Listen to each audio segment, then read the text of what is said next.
from RTO. Welcome to the last round of 16 tie in this year's Battle Royale. It's a bit funny light. I do apologise, but as you can see on the poster that the sun is directly thing. It's horrendous at times, but I'm not shutting out the sun today because it's nice. Anyway, today we have got Deep Purple Black Knight entry from Pulsar up against the single version of The Who's Won't Get Fooled Again from the Rock Beast. We all know Pulsar, but Rock Beast is a young enthusiastic rock fan from Scotland. He's a really nice lad, and one day we will get him up on the live stream. You never know. Be nice to see him. He is, for a young lad, he really loves his prog and rock. Yeah, so it's chuffed that someone of his age is really into what us old farts are. Anyway, Mike pulled out Black Knight first, so Black Knight will be going first. So, as we know, Black Knight is a Deep Purple single. It was not on an album. It was released in June 1970. But it has been included on the 25th anniversary of In Rock, and it did get to number 2 in the charts. Topped the charts in Switzerland. So, wow, how did this all come about?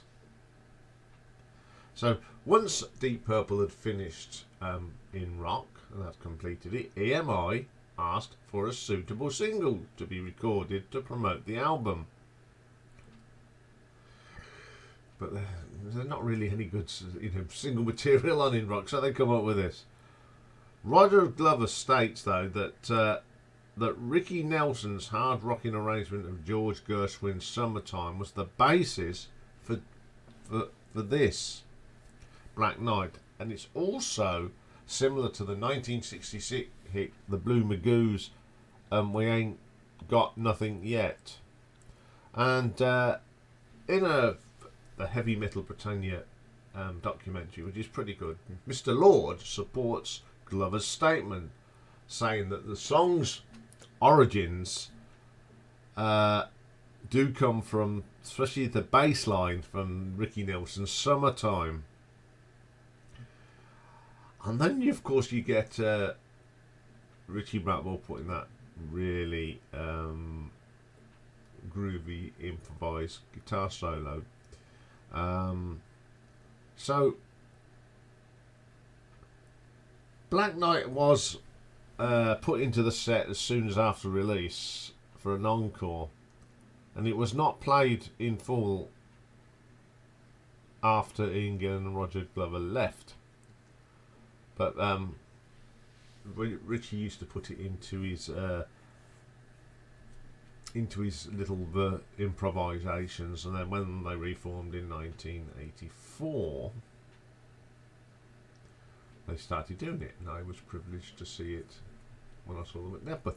Now, there's not else much written about this song and its origins and that, but it's just one,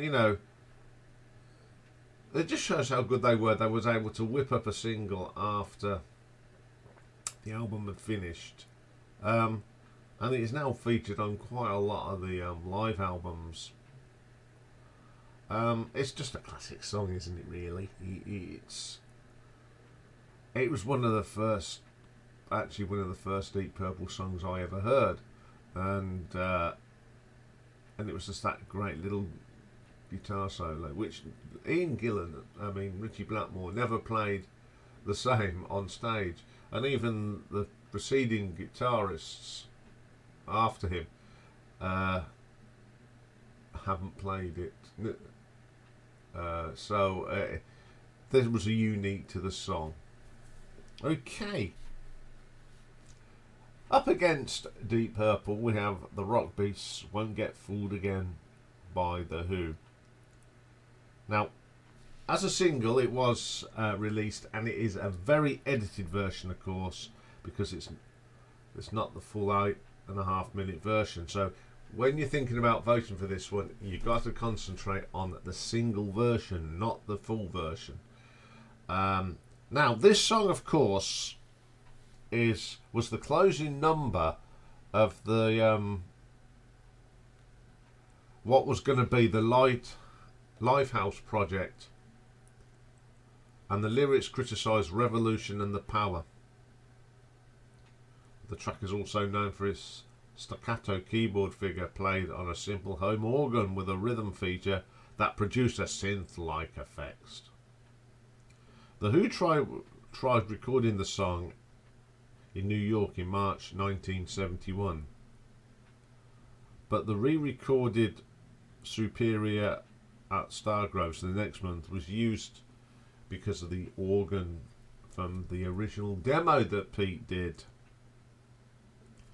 Once Lifehouse was abandoned, this in favour of the album Who's Next. This was a straightforward album, and this would also be the closing track on the album.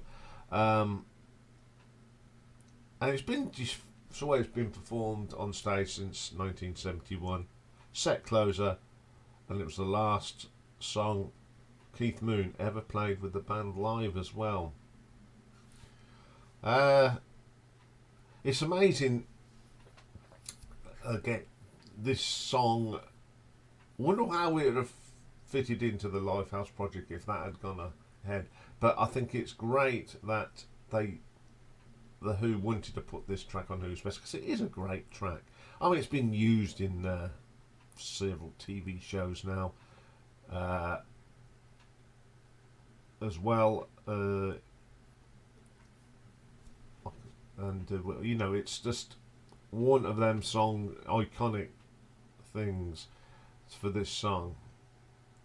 When it came out as the single, it was edited down to 3 minutes and 35, and it replaced actually Behind Blue Eyes, which the group felt did not fit the Who's established music style. Choice of single. So it's interesting, that is.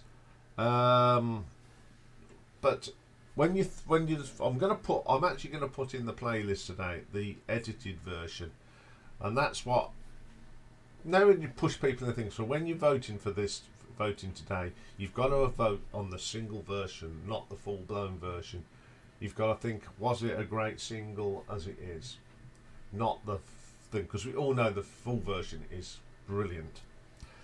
So there we go. There's our final two songs for round of 16.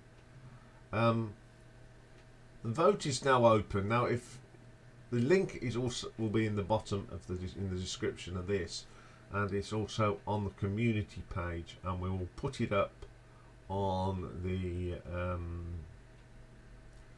live stream tonight, and also for those of you that follow from Instagram, that it'll be put in there as well. Okay, coming up next is Pick a Mix, and this week we're going to go behind the camera, and we're going to take a look at a performance by ZZ Top in 2007 in Texas. So we look forward to that. So bye for now.